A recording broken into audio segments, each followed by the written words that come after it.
देवों के देव महादेव भगवान शिव की पूजा हिंदू धर्म के अनुसार शिवलिंग और ज्योतिर्लिंग दोनों रूपों में की जाती है।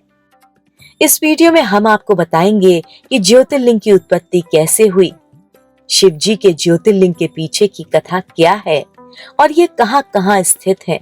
लेकिन उससे पहले शिवलिंग और ज्योतिर्लिंग के बीच के अंतर को समझना बेहद जरूरी है। ज्यादातर लोगों को शिवलिंग और ज्योतिर्लिंग के बीच का अंतर नहीं मालूम होता है।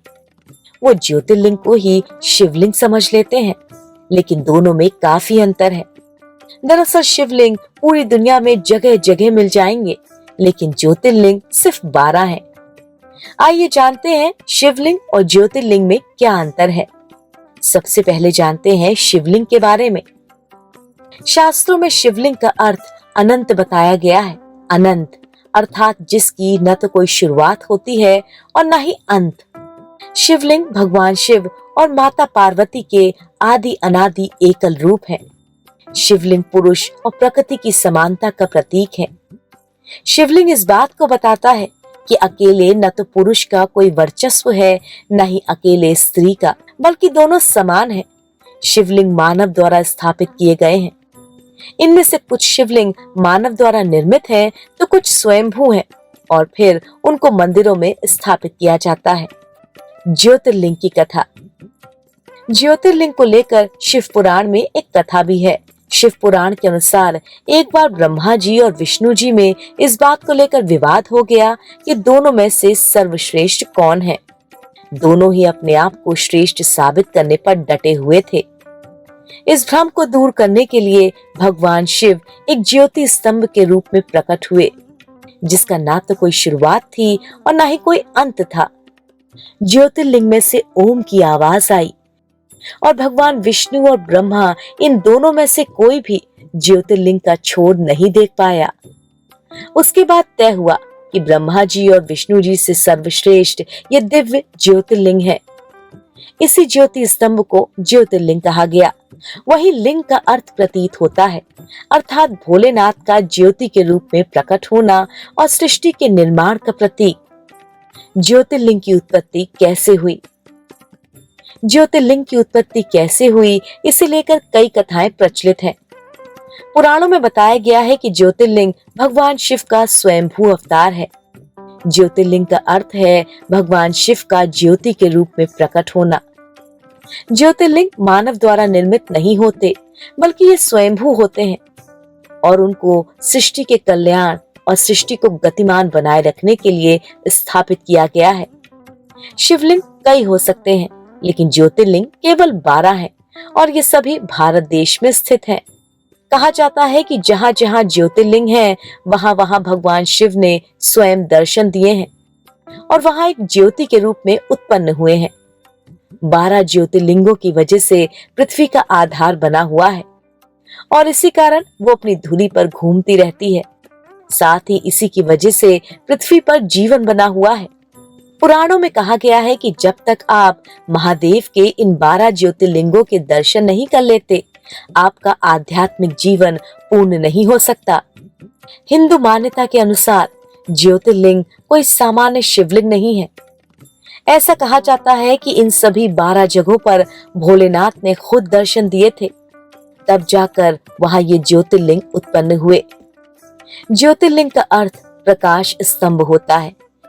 ऐसा कहा जाता है कि एक बार भगवान ब्रह्मा और भगवान विष्णु के बीच में इस बात को लेकर बहस हो गई कि सर्वोच्च देवता कौन है। तभी भगवान शिव प्रकाश स्तंभ के रूप में प्रकट हुए और प्रत्येक से इस प्रकाश स्तंभ का अंत खोजने को कहा। भगवान विष्णु ऊपर की ओर और भगवान ब्रह्मा नीचे की ओर इस ज्योतिर्लिंग का अंत खोजने के लिए चल पड़े, लेकिन फिर भी दोनों में से किसी को इसका अंत नहीं मिला। उसके बाद में भगवान शिव ने प्रकाश स्तंभ को पृथ्वी पर गिरा दिया और आज उसे ही ज्योतिर्लिंग के नाम से जाना जाता है। इस ज्योतिर्लिंग की स्थापना से जुड़ी एक कथा ये भी है कि नर और नारायण नामक 2 ऋषि, जिनको भगवान श्री विष्णु का अवतार माना गया है, उन्होंने एक बार अपनी तपस्या से भगवान शिव को प्रसन्न कर लिया। फिर जब भगवान शिव प्रकट हुए तो नर और नारायण की प्रार्थना को स्वीकार करते हुए वहीं ज्योतिर्लिंग के रूप में वास करने का वचन दे दिया। देश में कहां कहां स्थित है ज्योतिर्लिंग? भोलेनाथ के सभी 12 ज्योतिर्लिंग भारत के अलग अलग राज्यों में स्थित हैं।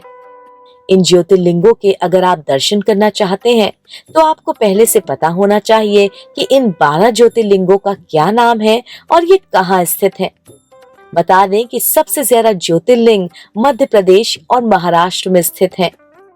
सोमनाथ ज्योतिर्लिंग गुजरात के सौराष्ट्र क्षेत्र में स्थित सोमनाथ ज्योतिर्लिंग को पृथ्वी का पहला ज्योतिर्लिंग माना गया है।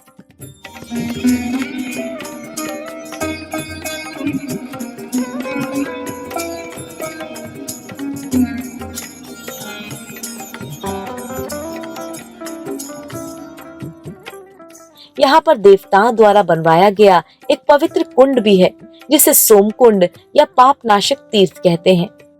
मल्लिकार्जुन ज्योतिर्लिंग मल्लिकार्जुन ज्योतिर्लिंग आंध्र प्रदेश में है।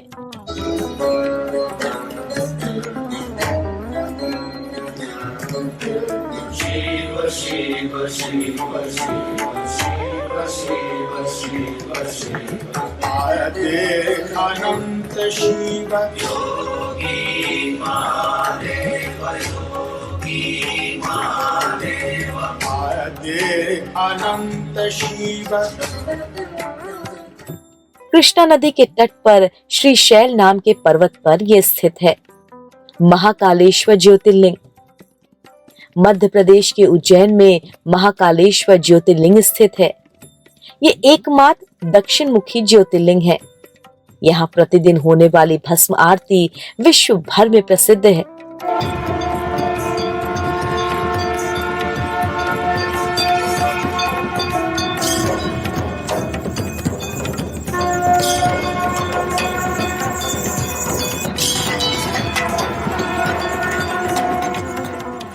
ओमकारेश्वर ज्योतिर्लिंग मध्य प्रदेश के मालवा क्षेत्र में शिव का ये पावन धाम स्थित है।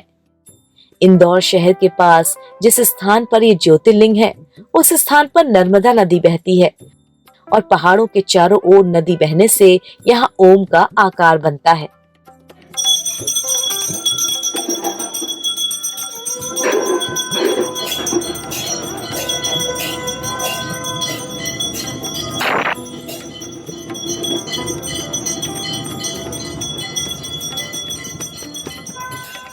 केदारनाथ ज्योतिर्लिंग केदारनाथ स्थित ज्योतिर्लिंग उत्तराखंड में हिमालय की केदार नामक चोटी पर स्थित है।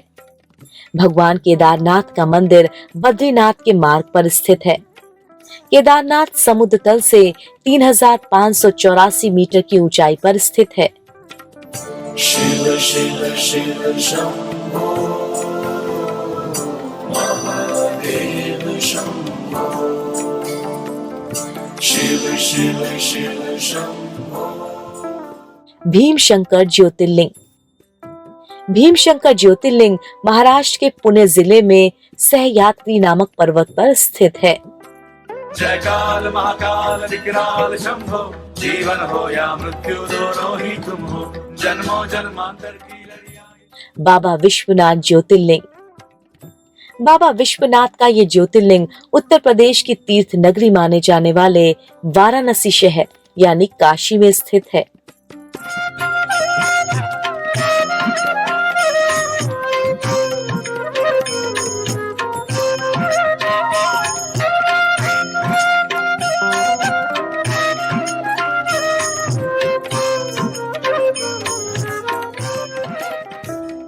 त्र्यंबकेश्वर ज्योतिर्लिंग त्र्यंबकेश्वर ज्योतिर्लिंग महाराष्ट्र के नासिक जिले में स्थित है।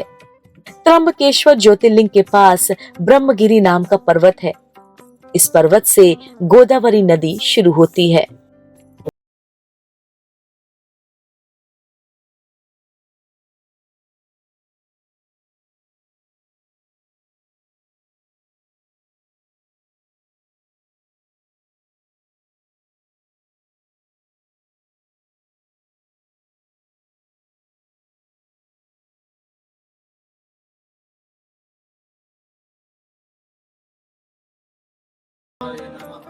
बैद्यनाथ ज्योतिर्लिंग। बैद्यनाथ ज्योतिर्लिंग झारखंड राज्य के संथाल परगना में जसीडीह रेलवे स्टेशन के करीब स्थित है। धार्मिक पुराणों में शिव के इस पावन धाम को चिता भूमि कहा गया है।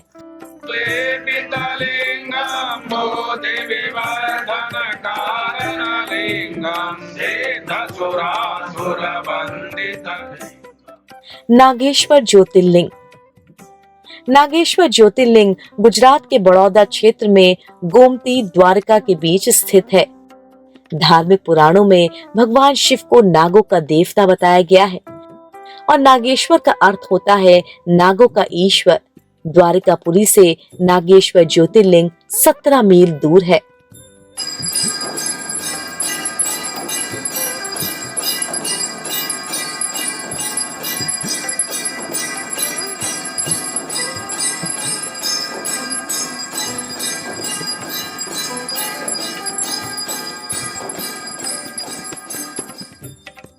रामेश्वर ज्योतिर्लिंग।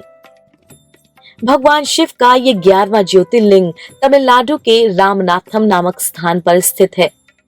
रामेश्वरम को ही सेतुबंध तीर्थ भी कहा जाता है।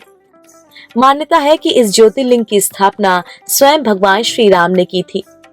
भगवान श्री राम द्वारा स्थापित किए जाने के कारण इस ज्योतिर्लिंग को राम का नाम रामेश्वरम दिया गया है।